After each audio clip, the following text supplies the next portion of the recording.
Olá, amados irmãos e irmãs, estamos agora em nossa segunda conversa. Esse é o nosso segundo vídeo a respeito da nossa formação de liderança e responsáveis por ministérios, pessoas comprometidas em quaisquer das áreas da nossa comunidade, Igreja Presbiteriana de Araras. Essa formação tem como intuito e objetivo nos colocar numa grande linha mestra pela qual nós seguiremos, todos na mesma mentalidade, seguindo o mesmo caminho, os mesmos parâmetros, os mesmos valores, para que então nós possamos caminhar em unidade. Isso é muito importante, nós possamos convergir em uma mesma direção. Isso não é só importante, meus queridos, para a compreensão da nossa da filosofia ministerial da nossa igreja enquanto instituição ali local, Igreja Presbiteriana de Araras. Mas acredito eu, e certamente isso é muito importante para a nossa formação enquanto cristãos, enquanto discípulos e discípulas do Senhor Jesus Cristo. Então, à medida em que nós caminharmos, você vai reparar isso. Bom, e antes de iniciarmos, eu gostaria que você parasse um tempo, você pausasse o vídeo e você tirasse um tempo de oração e de leitura nos textos de Atos, capítulo 1, versículo 8, Atos, capítulo 2 inteiro, e Mateus, capítulo 28, dos versículos 18 a 20. Então, pare aí o vídeo, dá um pause e você tenha um tempo de leitura e reflexão e oração, leitura e oração, e nós refletiremos sobre estes textos em nossa conversa de hoje. Feito esse passo, meus irmãos, que é muito importante, nós não conseguiremos caminhar sem oração, sem o direcionamento da palavra do Senhor. No vídeo passado, eu trouxe uma introdução a respeito do que nós pretendemos com essa formação, com esses vídeos e com essa filosofia ministerial. E agora nós adentraremos, propriamente dito, nos aspectos, e aí divididos como missão, visão e valores. E olha só, se você tiver alguma dúvida, se algo não ficou esclarecido, eu peço que você entre em contato comigo, mande aí a mensagem no particular que nós esclareceremos à medida em que nós caminharmos aí. Tudo bem? É importante que você veja, que você participe, seja ativo nessa proposta, porque como eu disse no vídeo anterior, essa é uma proposta que visa formar os nossos líderes. E uma vez que esse será um passo fundamental e essencial para que nós tenhamos a formação da nossa liderança, sem esses passos, não se poderá assumir uma figura de liderança na nossa comunidade. Tá bom? Então, esse será um requisito. Aí o conselho entendeu que isso é muito importante e que é necessário que nós estejamos em unidade, convergindo, e aí sendo repetitivo, porque isso é importante, que nós estejamos caminhando para uma mesma direção. Que a nossa casa não esteja dividida, mas que a nossa casa esteja caminhando para um mesmo objetivo, para que a partir de nós, liderança, responsáveis por área de ensino ou pessoas que estão à frente de alguma área da nossa comunidade, os que estão sendo discipulados por nós, por meio da nossa oração, por meio do nosso ensino, por meio da nossa liderança, para que eles possam também compreender e se engajar com tudo isso. Então vamos lá. A nossa missão. Você tem aí o material escrito que eu mandei. E missão, nós estamos fundamentados ali, basicamente, propriamente dito, nestes textos que eu passei para que vocês pudessem ler. Mateus, capítulo 28, versículos 18 a 20. Atos, capítulo 1, versículo 8. Atos, capítulo 2, do primeiro versículo até o último versículo, do 1 ao 47. Então vamos lá, passo a passo sobre a questão da missão. Então, uma comunidade sob a autoridade derramada pelo Espírito Santo. Ponto. Vamos pouco a pouco caminhar aqui. Uma comunidade sob a autoridade derramada pelo Espírito Santo. Aqui nós estamos baseados tanto em Mateus, capítulo 28, quanto Atos, capítulo 1, versículo 8 e capítulo 2. E isso indica para nós o agente da missão. Quem é o agente da missão?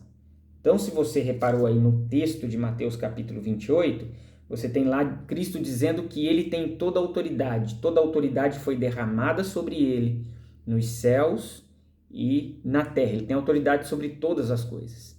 Ele é o detentor de todo o poder.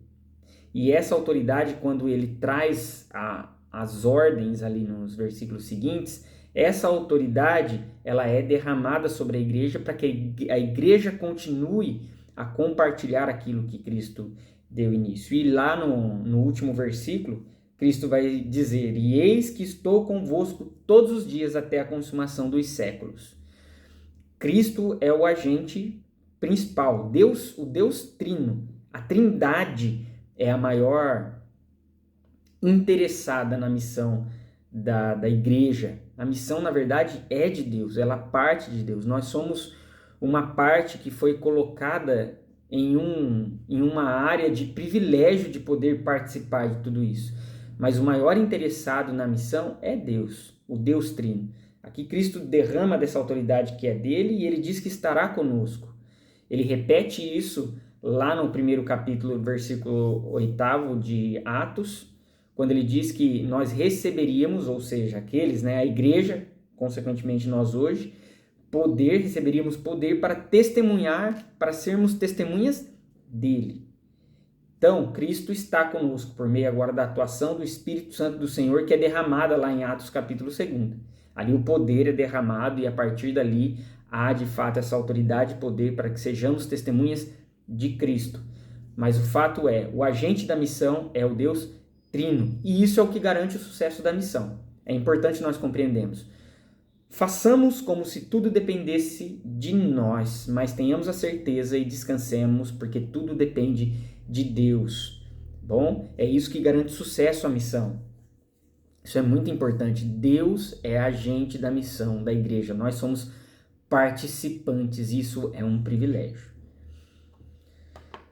Segunda coisa, então nós temos lá uma comunidade sob a autoridade derramada pelo Espírito Santo e em constante e harmonioso, olha lá, em constante, ou seja, o tempo todo, e harmonioso, unidade, equilíbrio, mesmo pensamento, mesma direção, harmonioso movimento. Então há um movimento, não existe estagnação, a fim de cumprir o mandamento de fazer discípulos de perto e de longe. Vamos dar uma paradinha aqui também. Então, aqui se trata essa parte da nossa missão. Então, fala do movimento. Nós, como discípulos e discípulas de Cristo, não ficamos parados. Nós estamos em constante movimento a fim de cumprir o mandamento de fazer discípulos. O mandamento exposto ali em Mateus, no capítulo 28, versículo 19. O grande mandamento desse versículo. Fazer discípulos, e ali de perto e de longe. De longe, nós tomamos como base esse texto de Mateus, porque é ide, e aqui é a ideia de um imperativo também. Embora no texto o único imperativo é fazer discípulos, o ide, ele está no particípio, ele não está no imperativo, mas ele é um particípio de circunstância atendente. Isso é uma expressão aí exegética. O que é importante que você entenda a respeito disso? Que ele pega carona no verbo principal. O verbo principal é fazer discípulos. Ide é um particípio, batizando é um particípio, ensinando é um particípio. Contudo, esse particípio em específico, que é o ide, muitos traduzem por indo, e pode ser traduzido por indo, não tem problema. Mas o indo dá apenas uma noção de, talvez aí temporal, mas aqui é uma validação imperativa mesmo. O verbo particípio, ele pega carona no imperativo. Então, por isso que a tradução ide, ela é boa e é a melhor mesmo. Ide, portanto, fazer discípulos. E essa ideia do ide é essa ideia de expansão. de sair de uma zona de conforto, de sair de um campo onde se está parado para expandir, para alcançar, para chegar. Então, de longe. Discípulos de perto e de longe. Então, é ir, é alcançar. Isso é um imperativo. E de perto, a gente toma como base lá como viviam os convertidos em Atos capítulo 2, versículos 42 a 47. Lá no finalzinho, no 47, diz que o Senhor acrescentava. E se você ler ali aquela unidade de texto do versículo 42 a 47, mostra uma vida em comunidade. Mostra uma vida em que os irmãos compartilham das coisas, eles oram juntos, eles sentam-se à mesa juntos, eles vivem juntos, e essa forma, esse estilo de vida, isso que é ser discípulo. Discípulo é quando as pessoas se acomodam ao mesmo estilo de vida. E qual é o nosso estilo de vida? De cristãos. Não é que nós seremos iguais, nós seremos uniformes, mas o nosso estilo de vida é de cristão. E como cristão, essa vida agora de discípulo e discípula do Senhor, isso gera uma força tão forte, uma redundante, né? Uma força tão potente de atração que pessoas eram acrescentadas.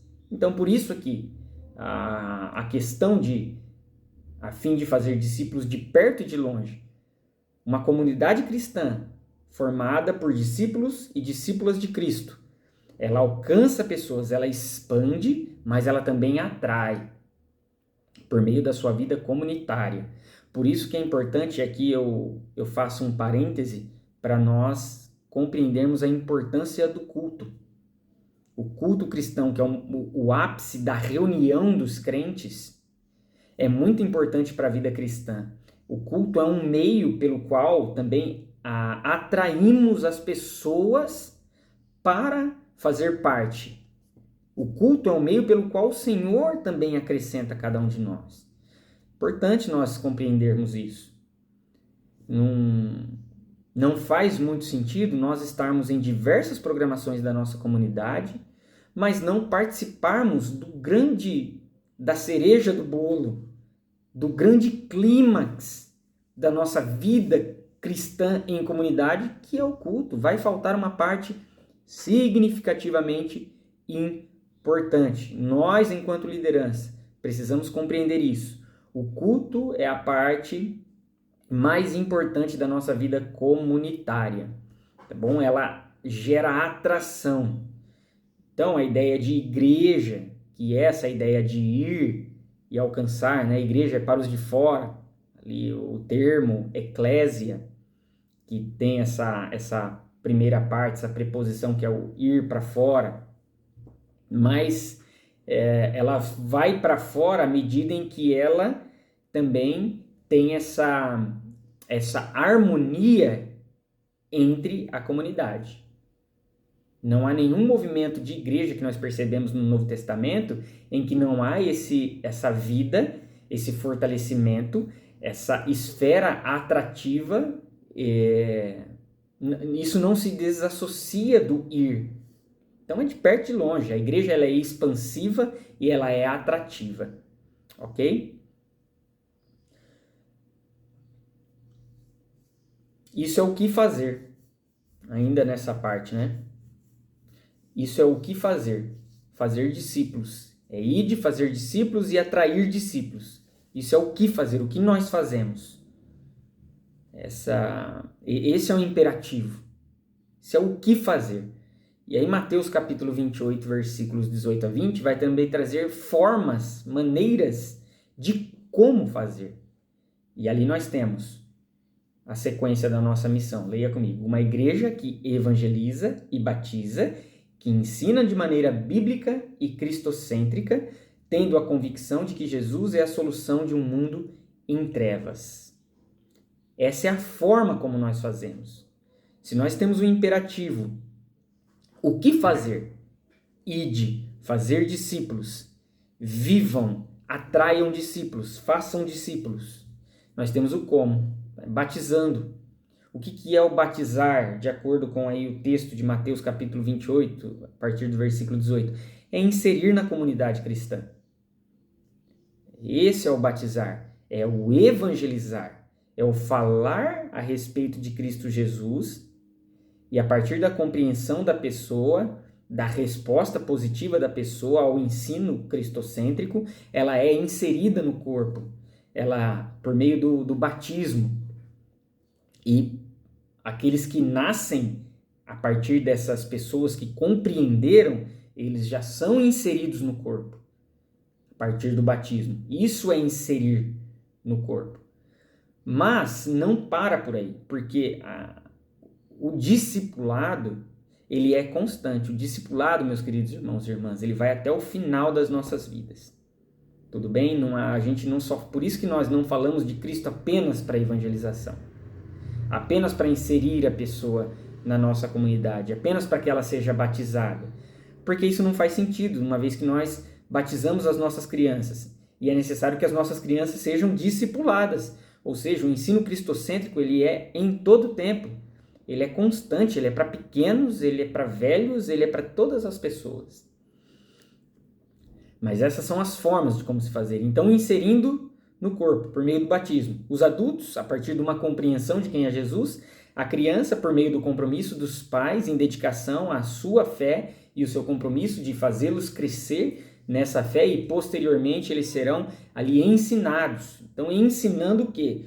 Tudo o que Cristo ordenou. Veja que Cristo vai colocando-se como a figura central. Por isso que bíblica e cristocêntrica.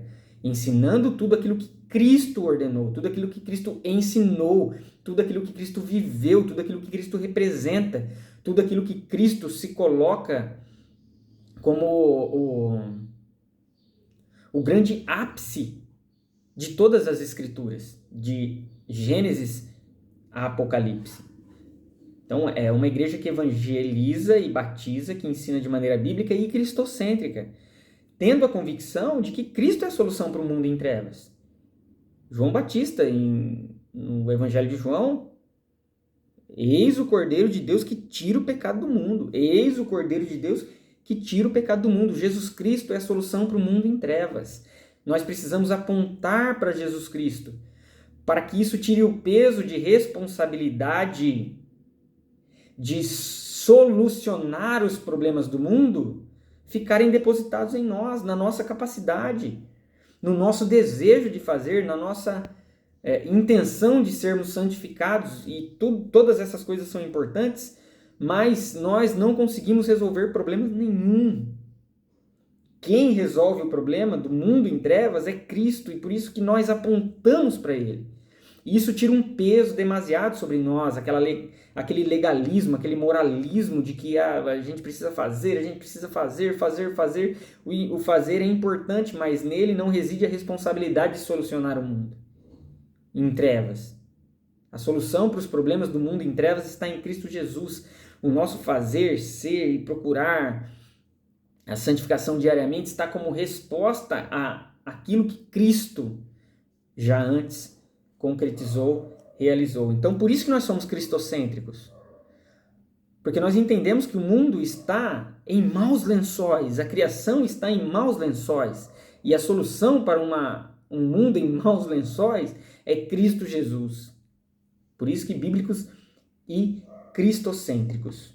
Então, essa é a forma de se fazer discípulos. Nós falamos de Cristo para que ela compreenda, seja inserida, mas nós continuamos falando de Cristo em todo o tempo, porque Cristo é a solução dos problemas. Porque Cristo é o meio pelo qual nós encontramos a esperança para um mundo caído, a redenção para um mundo perdido. Ok? Sigamos aí a nossa missão, a última parte, que diz que acolhe e compartilha da vida comum, que se importa com a vida humana e busca na palavra de Deus contínuo desenvolvimento teórico e prático da fé. Isso aqui é Atos capítulo 2. Atos capítulo 2. Ali nós percebemos o acolhimento às vidas. Ali nós percebemos as pessoas se importando umas com as outras, a ponto de pessoas venderem coisas, bens, para poder atender vidas em necessidade. Pessoas que compartilham do pão e da oração, ou seja, buscam ali na palavra de Deus, na oração, na vida comum, no relacionamento, contínuo desenvolvimento teórico e prático da fé. É a compreensão, mas o desenvolvimento dessa compreensão por meio da nossa prática. E aí, Atos capítulo 2, quando nós vamos ver a estrutura ali, nós percebemos o agente divino, o Espírito Santo sendo derramado no início do capítulo 2, e ele é o agente que vai trazer esse poder para que as pessoas possam viver dessa forma. Sem isso, não dá. Sem o poder do Espírito Santo, é por isso que nós não fazemos nada. Sem oração, sem reflexão na palavra, isso é o nosso grande fundamento. E olha só, derrama-se o poder do Espírito Santo. Qual é o passo seguinte ali? Nós temos a pregação de Pedro. E a pregação de Pedro é extremamente cristocêntrica. Veja, o poder do Espírito foi derramado, alcançou aquelas vidas. Aí alguns poderiam dizer, então não precisa se falar mais de Jesus Cristo, eles já foram alcançados. Pelo contrário, Cristo é aquele que vai reafirmar, a pregação cristocêntrica, ao apontar para Cristo, é aquele que vai reafirmar em todo o tempo a missão, a compreensão de uma vida de discípulo e discípula, de uma vida alcançada pelo poder do Deus Trino, da Trindade bendita. Então, nós temos ali o alcance do poder do Espírito Santo, nós temos a pregação cristocêntrica de Pedro. Depois dessa pregação, as pessoas se jogam aos pés da cruz, dizendo: que nós faremos então? Aí Pedro fala do arrependimento e, por fim, ali, versículos 42 a 47, como eles vivem então a partir do poder do Espírito Santo, da centralidade de Cristo em suas vidas e do relacionamento. E que isso fará com que a igreja seja atrativa. Ela não é apenas expansiva no sentido de que ela vai em direção, mas ela é atrativa. A sua forma de viver, a sua concepção, a sua vida fundamentada em Cristo Jesus atrairá pessoas para si. Essa é a nossa missão. Essa é a nossa missão enquanto Igreja Presbiteriana de Araras. Essa é a nossa missão enquanto discípulos e discípulas de Cristo Jesus. Leiam a nossa missão, vejam os textos ali em que está baseada essa missão e reflitam sobre estes textos, dentro dos direcionamentos que foram trazidos. Isso fortalecerá a nossa compreensão dessa missão. E a partir dessa compreensão, nós discipulamos as pessoas. Nós também formamos as pessoas por meio das nossas conversas, por meio do nosso ensino, por meio das orações que nós empreendemos, por meio dos nossos relacionamentos. Discipulado é relacionamento, é estar junto. E esse é o grande foco da missão. Sem discipulados, sem discípulos e discípulas, não há vida cristã. Ok? Essa é a nossa missão, meus amados. Que Jesus abençoe sua vida. É muito provável que eu passe algumas questões para que elas possam ser respondidas, para que nós vejamos que há participação ativa de cada um de vocês nessa formação de filosofia ministerial. São esses passos que a Igreja Presbiteriana de Araras irá seguir, e eu quero muito contar com cada um de vocês. Que Jesus abençoe a sua vida.